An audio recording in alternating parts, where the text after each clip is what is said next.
Don't let me get started on a rant on the Growth Management Act. For the condo stuff, I'm on the state work group for condominium liability, and the focus so far right now, because we did have the big changes to the Condo Act, some changes to the Condo Act, but we're still waiting for basically case studies to allow insurance companies will come back in. We've been focused more so on the small condos, the low rise rather than the high rise. So we recently just had House Bill 2304 pass, which would allow for units that are 12 condo buildings that are 12 units or less, or four floors or less, including stacked flats, where the builders can go on a 210 warranty rather than a 1-1. So that'll hopefully reduce the cost of the low-rise condos. Work retroactively or just for future projects? It's basically for future projects. But the smaller projects are less heady for the attorneys. They don't get as much contingent liability. Yeah, well, I mean, 210s are a lot cheaper than 1-1 warranties. Yeah. 1-1 warranties. But those are the small little projects are what we've been working on the condo side, and we are going to go back and tackle the big stuff. But this stuff on the legislature, it takes time to get these things through. I was a former real estate commissioner, and one of my big frustrations was it takes years to try to get through even the simplest things because of how many hurdles and how many rules you have to go through in order to get there. And unfortunately, demand can rise much quicker than supply. And now as we lead us into the Bay Area, I spent many years there in the late 90s. I know, Bob, you did as well. Boy, what has that changed in the last year? As I said before, just go spend some time researching the state of San Francisco. It was sad, frankly. Beautiful city.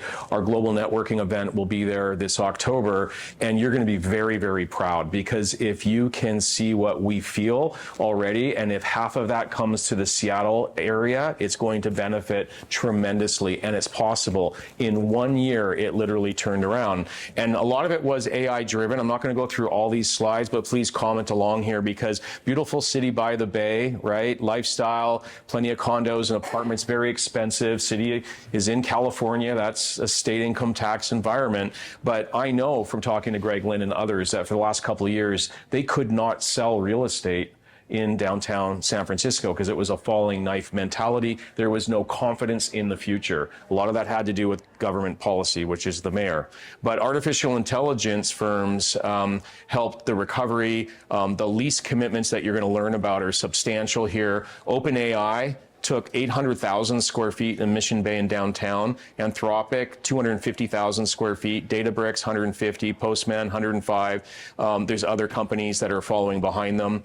This is what it looks like in terms of office space expansion. And I know that sounds kind of old school to go to an office to work, but that's happening. Like, Bob, I guess Microsoft isn't going forward on their HQ expansion. They have 5 buildings waiting to go. Right? And that was after they left all of the other buildings in Seattle and Bellevue, trying to get everyone back to Redmond. And now I think they say, is it 3 days a week or 5 days? And Amazon's not far behind, and but that creates other tensions, which is, hey, I like living in Cle Elum and and not driving into work. But there is going to be a recycle of commercial real estate, and I think ultimately the infrastructure we have in San Francisco and Seattle and Bellevue, for that matter, is going to be well kept. And forget AI, Boeing is making a comeback, right? If they add flights from Painfield, I think that's going to do wonders to real estate around it. That airport is underutilized, which is very rare for airports. There's no decent place to live around SeaTac, like for real, right? So like Painfield has amazing neighborhoods around it. I live in one on the water. And I just think if they made it more useful, we would just park and go anywhere we could go. And make it an international airport with customs. These are things they're working on. I spoke to, I think, Brett Smith about it, but it's just a matter of time. So I really, if I was to place a bet anywhere in the country, Reno, Vegas, blah, blah, blah, Miami, Austin, I've lived in Austin, I would place a bet here, but not exactly Bellevue, right? Somewhere around here. Well, and where was the injury maybe felt the greatest? And that's, again, what I see in downtown Seattle, making a correlation to the San Francisco. So their rent was the first to go up, fastest in the nation in San Francisco. Obviously, they've got other incentives, so they are actually converting office into residential. They've streamlined the permit counter. I mean, these are things that I think, as Greg Lynn, the broker, said to me, that the current mayor always created a slipstream for the next mayor for the last 40 years in San Francisco. So this was the first time they really hit a major reset button and had really true change and then it just pivoted like overnight because of a policy. And it didn't take long for the city to snatch up all of its real estate. I mean, bidding wars, off markets, rental stock is total run. People are talking about building new towers again. And a lot of it was because of the employment momentum behind AI, but there's also venture capital and then, of course, the downstream economic effect of all that relocation coming back into a city. Foot traffic downtown has improved. We have similar data in Seattle, actually. So watch downtownseattle.com. The Seattle Association, Downtown Seattle Association, has great data on its recovery. Multifamily market fundamentals, vacancies have strengthened. Supply pipeline is extremely limited in the Bay Area as it is in Seattle. So remember I said earlier that demand can rise much quicker than supply. It takes 4 to 5 years to build a tower, but you can have a pivot in the market from a demand side in just a year. What does this mean for investors? Some great notes here. So basically we have a real rebound that's alive and well, okay? An hour and 45-minute flight south of here in a city that's very fundamentally similar to Seattle. And so I think what we've seen is the 19 through 22 was the expansion in peak, then the massive correction in 22 and 24, which wasn't helped by, some of the monetary policies and higher interest rates and a lack of confidence in the government, perhaps. And then stabilization and early recovery signals have already played out over the last year. And here's what the peak to trough recovery looks like as condominium prices downtown, which is a little bit more near and dear for you guys because it's commoditized. But the luxury real estate market has also taken off. This is what median pricing reset and stabilization looks like. Inventory. And really what I wanted to get you guys here to is downtown Seattle being at an inflection point. We have a commercial reset underway. We have relative residential resilience, and we have massive catalysts for awareness and global visibility that can pivot demand and perception faster than a pandemic did.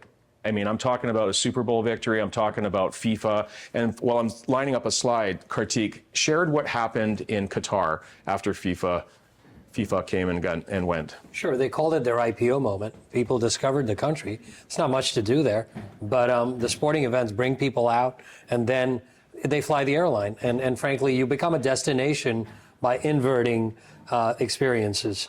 You have to create the experience first. You can't just say one morning you're a destination. So they use that literally like a public underwriting, and they've done very well since then. I keep going back for an economic forum.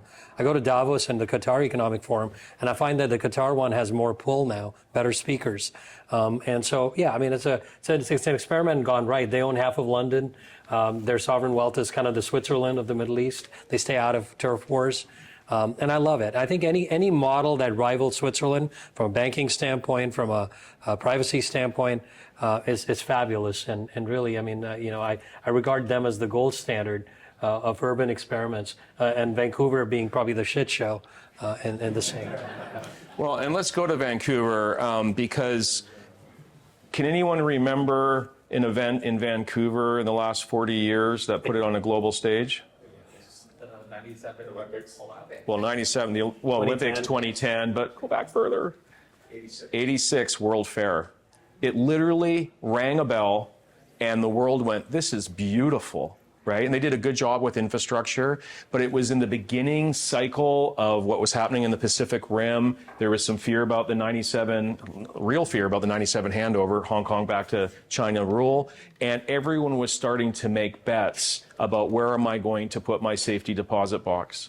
and they wanted it in the form of real estate. And there was an incredible bounty of foreign direct investment. But it was the combination of the awareness because of Expo 86, the policies because of the residency program, and then, of course, the demand because there was nervous people. Started in Hong Kong and it spread throughout mainland China. And it happened for so many decades that they now have capital controls. And fast forward to today, they now have foreign buyer purchasing restrictions, and worse than that, they have speculation taxes, they have empty home taxes. I mean, but did it increase the cost of housing in the Lower Mainland in Vancouver? It absolutely did. Did the government intervention overly assert itself and create knee-jerk solutions like whack-a-mole? Yes. And did they completely freak out the market? Yes. And now, homes that were selling for $30 million are trying to get 17 or 18 million. And they've got a massive overhang of unsold condominiums that are all turning into apartments because the music stopped very, very quickly. That's, 2-hour drive north of here. So what am I saying? Policies, if not being careful, are hard to price into markets. And Vancouver had a great story that I think if we learn from it, we can actually come out of this year feeling some of what's happening in San Francisco and really a new trajectory forward. So here's what happened in Vancouver in terms of the peak pricing and the reset and potentially, oops, I'm going the wrong way here. In Vancouver, Expo 86, so I talked about that becoming a gateway city, triggering an awareness. We have had price escalation like you haven't seen anywhere in a major city. What do you think? Any other markets that have had that kind of growth? I read somewhere that Whistler was the most appreciating city in the world. Yeah, yeah.